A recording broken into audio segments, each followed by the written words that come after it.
In the aftermath of the umbrella movement, young activists in Hong Kong took to the polls in the district council, first in the district council elections in 2015 and then the legislative council a year after. Now, with new district council elections looming next month, Weidoo explores if any young protesters still look to participate in politics.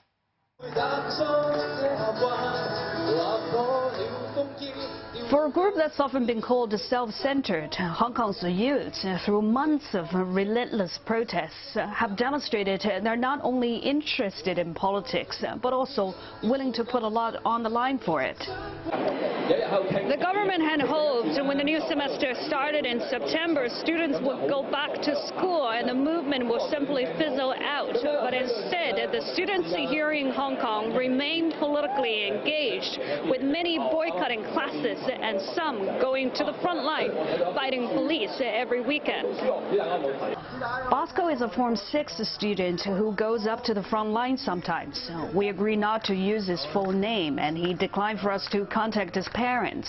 When he takes off his mask, he also organizes class boycott and human chains at his school. 我係香港人，我住喺香港嘅時候，我覺得我有呢種責任去到一齊去到做翻啲嘢，亦都係保護翻個香港啦。 But to channel that political awakening into SARD for youths in Hong Kong, after the umbrella movement ended, 3 young activists rode the wave of public support and entered the Legislative Council through direct elections.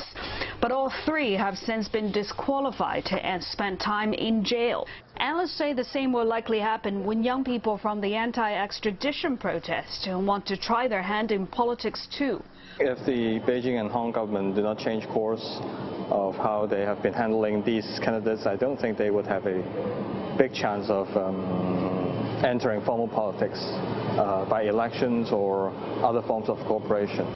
For the most part of the colonial rule, Hong Kong didn't have direct elections either. But political scientist Simon Shen said it did have an outreach system that invited dissenters into the political process, a system that survived in the early years after the handover. In the past, they back to the British era, the government always opened some rooms for public participation, those consultation committees, for example. But in recent years, the game has been changing again and again. Even these consultation committees are highly selective, not based on merits, but rather based on your loyalty.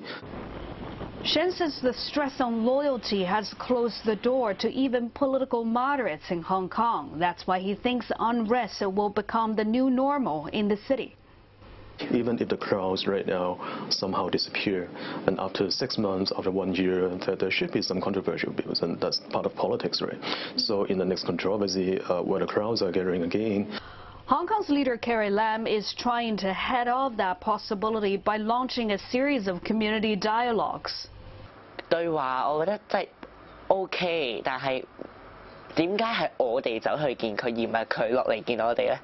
醫館咁樣樣，裡面得150個人可以入去，仲要係得30個人可以講嘢嘅咯。咁樣樣其實係冇意思嘅一樣嘢咯。Judging from the first session, many young people weren't too eager to take part. Weidoo, CNA, Hong Kong.